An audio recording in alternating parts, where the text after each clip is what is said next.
Hello everyone and welcome to Veteran Gaming. I am Aaron and today we're going to be talking about Star Wars Galaxy of Heroes. This video is going to focus on specific characters that are going to really supercharge a faction. Some of them can also do some really good work in plug and play, but we're going to focus on characters that are going to make a faction significantly more powerful as soon as you unlock them and start throwing some gear into them. Oh, feel the power. Oh, I could feel it. This is going to be mainly free-to-play focused since if you're putting money into the game, you can pick and choose a little bit more. So I'm going to tell you how you can get them, where you can unlock them, all that good stuff. So hopefully you guys enjoy the video. If you do, please make sure you subscribe to the channel to get all the videos to come. Give me a big thumbs up. That being said, we're going to move right in and start talking about the Night Sister Zombie.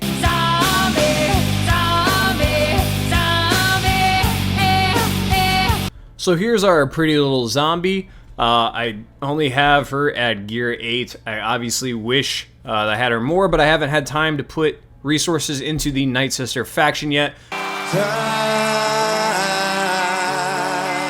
But Night Sister Zombie is really awesome.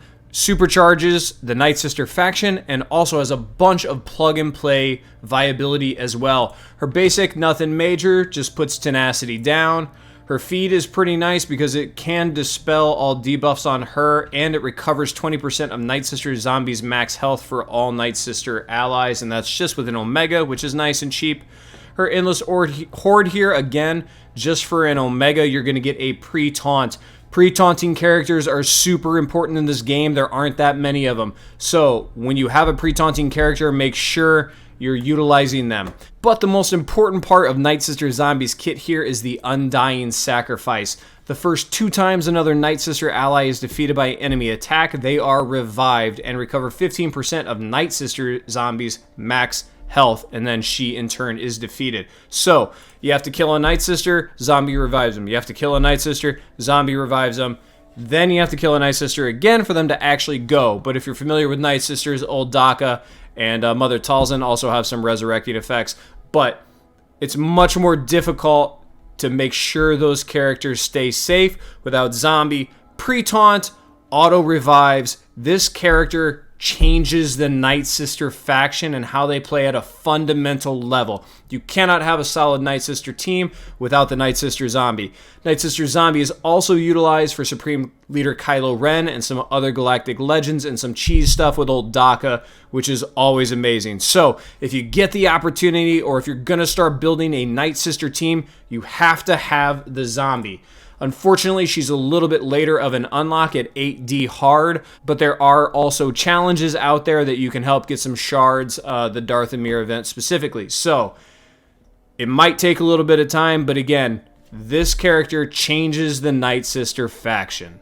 Now that we've talked about the zombie, let's move on.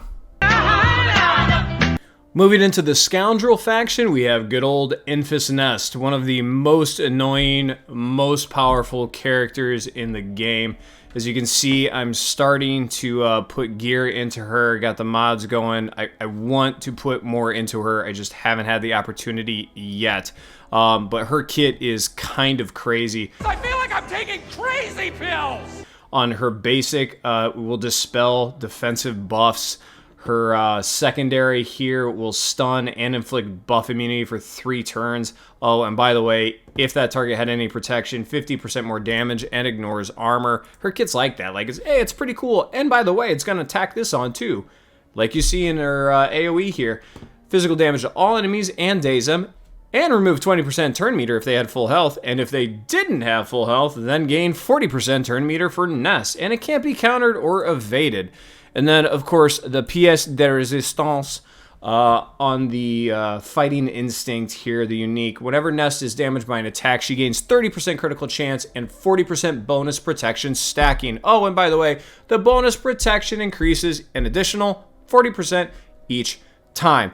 Oh, and by the way, once he's ate it, might as well add Taunt Ignore in there too. I mean, just a crazy kit. Yeah, I guarantee if you've ever seen a Grand Arena, you've seen somebody lose just because there's a really well-geared Nest on the other team. She is crazy. She absolutely changes the Scoundrel and Smuggler, if you're playing them, faction. Really important character, Really annoying if it's on the other team, phenomenal if it's on your team, so make sure you get her on your team. It is unfortunately kind of a later farm here with 5D Fleet, but there is also, as you can see here, the Galactic Bounties special event, which will pop up to help you grab some shards here and there. So, grab Nest when you can. Crazy fun, crazy important. And now for something completely different.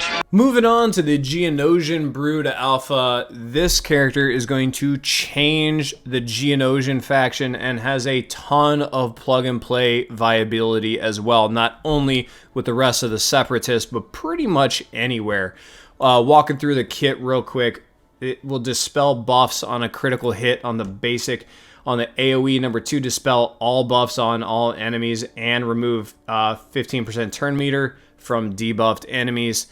Conscription here, dispel all debuffs on Geonosian allies and summon the Brute if the Brute is not alive. Oh, and by the way, if he's already present, then you're going to get critical damage up and offense up for 2 turns. Oh, and then Geonosian allies are going to get 15% turn meter and recover 35% health and protection. So, ridiculous ability. The leadership is also absolutely amazing. You're getting a bunch of max health and protection. Oh, and by the way, health steal. Oh, and they also recover 3% protection when they use their basic ability, which if you know anything about Geonosians, all they do is assist. And when you assist, you use your basic ability.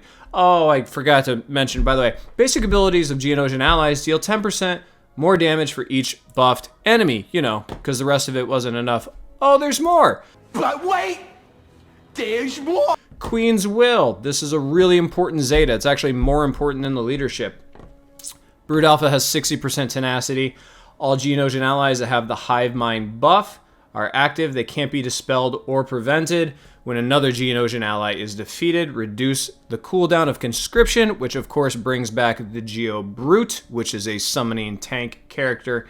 And at the start of the character, it summons the Brute, who taunts for 1 turn. So you are gaining a pre-taunting side character, summonable character with the Geonosian Brood Alpha. So he has a great leadership. He clears debuffs on his own team. He clears debuffs or buffs on the other team. He summons a pre-taunting tank character. I mean, this dude will absolutely take the Geonosians from ho-hum to just absolute team and Grand Arena wreckers. You can also throw him into cheese teams like Sith Eternal, you know, a galactic legend that would benefit from a side tank, basically. Oh, by the way, a side tank that you can also resurrect through Geo Brood Alpha. I think everybody knows about him, but if you do not have him, make sure you're grabbing him. He's absolutely insane. He's a late farm with the 8D Cantina, but it is Cantina, which is kind of nice. So a later pickup, but I mean, this dude, I can't say enough good things about him. Make sure you're grabbing him as soon as you can, especially because you need him and the rest of the Geos for the Wat Tambor. Super important character. And then... For the bounty hunters, I decided to go with a personal favorite, Grief Karga, even though The Mandalorian is also kind of game-changing with his one-shot, one-kill. But I still got to go with my man, Grief Karga.